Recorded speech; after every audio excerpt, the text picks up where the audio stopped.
దేవునికి మహిమ కలుగును గాక. ప్రోగ్రాం మీ అందరికి వందనాలు చెల్లిస్తుంటున్నానండి.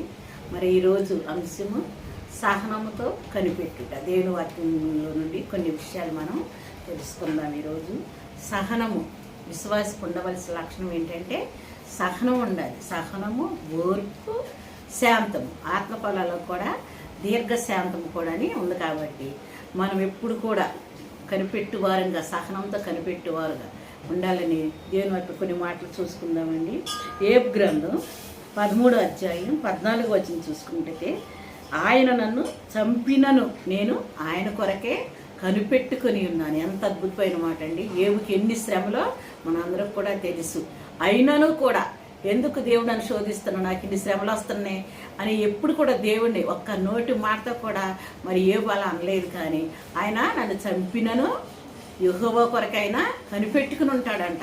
చూడండి, మనకు కూడా ఎన్ని సమస్యలు వచ్చినప్పుడు కూడా మనం మరి సమాధానం కొరకు ఆయన వైపు చూస్తూ కనిపెట్టుకున్న వారే ఉండాలని ఇక్కడ యోబు మనకి మాదిరికరంగా ఉన్నట్టుగా దేవుని వాక్యం సెలవిస్తుంది. కాబట్టి మరి అలాగే సిమియోను, మరి లోకాసువార్త 2:29 సిమియోను అనే ఆయన భక్తిపరుడు అంట. ఆయన దేవుని కొరకు కనిపెట్టుకున్నాడంట. పరిశుద్ధాత్మ దేవుడు ఆయనకు బయటకు వచ్చింది ఏంటంటే, రక్షకుడిని చూడకుండా నీవు మరణం పొందవు అని మరి దేవుని ఆత్మచేత ప్రేరేపబడిన వాడై మరి ఆయన అయితే దేవునికి ఆయన పుట్టుకను ఆయన శిశువుని ఆయన హస్తాల్లో తీసుకుని మరి గొప్ప అద్భుతంగా ఆయన అక్కడ సాక్ష్యం ఇచ్చినట్టుగా 26-29లో కూడా ఎంతో గొప్ప అద్భుతమైన మాటలు ఉన్నాయన్నమాట. ఆయన ఏ రీతిగా సహనంతో కనిపెట్టుకున్నాడు. ఇంకా లేదు, ఇంకా మరి రక్షకుడు పుట్టలేదని కాకుండా ఆయన సహనంతో కనిపెట్టి ఆ రక్షణ చూసి ఆయన ఆనందించినట్టుగా కూడా దేవుని వాక్యం సెలవిస్తుంది. కాబట్టి ఆ రీతిగా కూడా మనం కూడా సహనం కలిగిన వారే ఆయన కృప కొరకు కనిపెట్టుకునే వారిగా ఉండాలి దేవుని వాక్యంలో ఉంది. కాబట్టి మరి అదే కీర్తన గ్రంథం 33:13లో కూడా దేవుడు కూడా మన కొరకు అంటే ఆయన దృష్టిస్తున్నాడంట. యెహోవా ఆకాశం నుండి ఆయన ఏం చేస్తున్నాడండి, మనల్ని కనిపెట్టుచున్న దేవుడు. నరులందరూ కూడా ఆయన దృష్టిస్తున్నాడు. మనల్ని ఆయన దృష్టిస్తున్నాడు. ఆయన కనిపెట్టుచున్న దేవుడు. మరి ఆయన కృప కొరకు మనం కనిపెట్టే వారంగా ఉండాలి. ఆయన చిత్తంలో మన ప్రతిఫలం పొందుకునే వారంగా ఉండాలి. దేవుని వాక్యం సెలవిస్తుంది. అలాగే మరి యాకోబు పత్రికలో కూడా మంచి 5వ అధ్యాయంలో యాకోబు పత్రిక 5:7 వచనంలో, సహోదరుల ప్రభు రాకడకు మనం ఎలా ఉండాలంటండి, ఓపిక కలిగి ఉండడి. చూడి వ్యవసాయకుడు తొలకరి వర్షమును కడవరి వర్షమును సమకూడు వరకు విలువైన భూముల భూఫలం నిమిత్తం ఓపికతో కాచుకొనొచ్చు దాని కొరకు కనిపెట్టుచున్నాడు. దేవునికి మహిమ కలుగును గాక. వ్యవసాయకుడు, ఒక రైతు విత్తనం వేసి మరి నాట్లు వేసిన తర్వాత ఏ రీతిగా కనిపెడతాడు కదండి, తొలకరి వాన కడవరి వాన కూడా అనంట. మనం కూడా దేవుని కృప కొరకు, ఆయన అభిషేకం కొరకు, ఆయన రాకడ కొరకు కూడా మనందరం కూడా కనిపెట్టవలసిన వారమై ఉంటున్నాం. కాబట్టి మరి ఏ రీతిగా రైతు ఓపికని కనిపెడుతున్నాడో మనం కూడా ఆయన కృప కొరకు కనిపెట్టుకుని ఉండాలి. మరి ఆయన చేసే కార్యముల కొరకు మనం కనిపెట్టుకుండాలి. దేవుని వాక్యం సెలవుస్తుంది.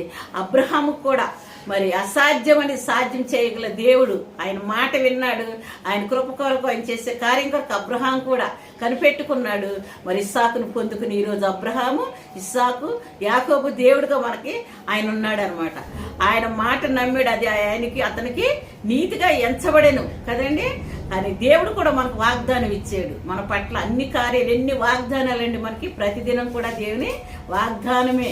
కాబట్టి మనం కూడా సహనము కలిగిన వారే ఆయన కృప కొరకు కనిపెట్టుకునే వారంగా మరి రైతు ఏ రీతిగా కనిపెట్టుకుని మరి భూఫలం కొరకు నిరీక్షిస్తాడు, ఆ రీతిగా దేవుని కొరకు మనం కనిపెట్టుకోవాలి. ఏ రీతిగా ఆయన నన్ను చంపినా కూడా నేను ఆయన కొరకు కనిపెట్టుకున్నానని సెలవిచ్చి ఉన్నాడు. మరి సిమియోను కూడా మరి ఆయన భక్తిపరుడు మరి ఆయన రక్షణ కన్నులారా చూచే రీతికి ఏ రీతికి కనిపెట్టుకుని ఉన్నాడు, మనం కూడా కనిపెట్టుకోవాలని దేవుని వాక్యం సెలవిస్తుంది. కాబట్టి మరి కీర్తన గ్రంథం 37:7 వచనం చూసుకున్నట్టయితే,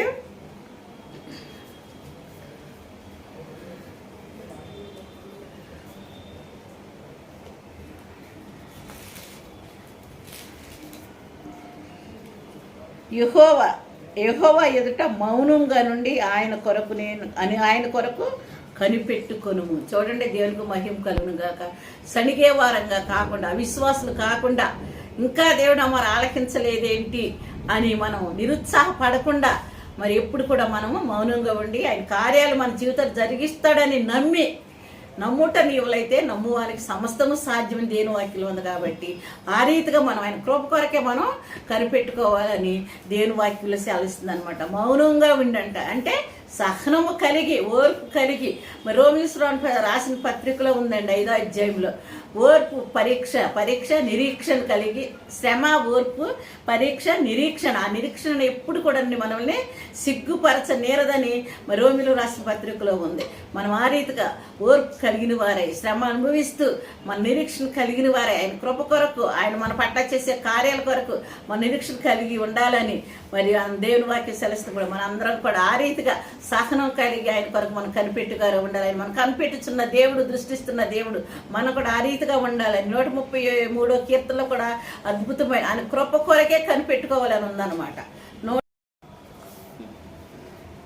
కీర్తన 130లో కూడా 4వ వచనంలో, అయినను నీ యందు జనులు భయభక్తులు నిలుపునట్లు నీ యొద్ద క్షమాపణ దొరుకును. యెహోవా కొరకు నేను కనిపెట్టుకొనిచున్నాను, నా ప్రాణం ఆయన కొరకే కనిపెట్టుకొనిచున్నది.